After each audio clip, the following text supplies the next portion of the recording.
বিসমিল্লাহির রহমানির রহিম। স্বর্ণ অক্ষরে লিখে রাখার মতো গুরুত্বপূর্ণ 20টি সূক্ষ্ম বিষয়ের কথা। 1 নাম্বার, সর্বদা আল্লাহ তাআলার শুকরিয়া আদায় করো। 2 নাম্বার, চেষ্টা করো সারা জীবনে যেন তোমার বিরুদ্ধে কোনো ব্যক্তির কাছে অপর কারো অভিযোগ উত্থাপন করতে না হয়, আল্লাহ তাআলার কাছে তো অবশ্যই নয়। 3 নাম্বার, নিজের জন্য যা পছন্দ করো অন্যের জন্য তাই পছন্দ করো। 4 নাম্বার, কোথাও এ কথা বলো না যে আমি আলেম তাই আমার সাথে অনুগ্রহপূর্ণ আচরণ করুন, এটি কখনোই কাম্য নয়, বরং সর্বক্ষেত্রে চেষ্টা করো দিনদারি নিয়ে চলার। 5 নাম্বার, সর্বোত্তম দস্তরখান হলো নিজ ঘরের দস্তরখান। রিজিক হিসাবে যা পাবে তাকদীরের ফায়সালা মনে করে সেটাকেই রাজার হালে খাবে এবং এর উপরেই কৃতজ্ঞতা প্রকাশ করবে। আল্লাহ তাআলার কোনো নিয়ামতকেই তুচ্ছ মনে করবে না। নাম্বার 6, আল্লাহ তাআলা ব্যতীত অন্য কারুর থেকে কোনো কিছু আশা করো না। নাম্বার 7, বিগত দিনের তুলনায় পরিশ্রমের পরিমাণ বৃদ্ধির মাধ্যমে নতুন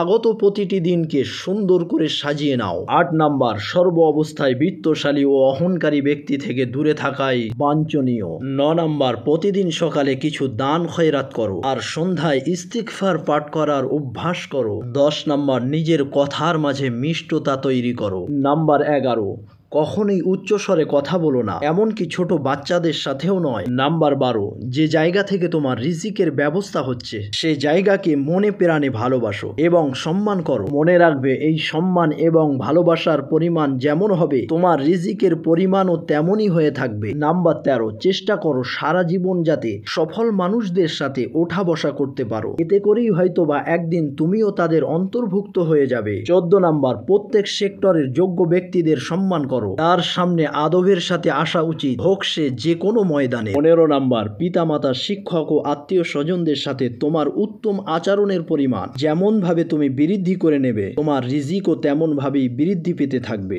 নাম্বার 16, সব কাজে মধ্যম পন্থা অবলম্বন করো। 17 নাম্বার, জনসাধারণের সাথে সম্পর্ক রেখো কারণ তাদের থেকে অনেক কিছু শেখা যায়। 18 নাম্বার, একজনের অভিযোগ অন্যের কাছে না করাই উত্তম, অভিযোগকারীকে আমাদের নবী করিম সাল্লাল্লাহু আলাইহি ওয়াসাল্লাম অপছন্দ করতেন। নাম্বার 19, সব কথা ইতিবাচকভাবে উপস্থাপন করো, এর দ্বারা অনেক সমস্যার সমাধান এমনিতেই হয়ে যায়। নাম্বার 20, বড়দের বৈঠকে চুপ থাকার অভ্যাস করো। মাওলানা তাকি উসমানী সাহেবের অমূল্য বাণী। আল্লাহ রব্বুল আলামিন আমাদের সকলকে সঠিকভাবে জীবনযাপন করার তৌফিক দান করেন, আমিন। Please like and subscribe.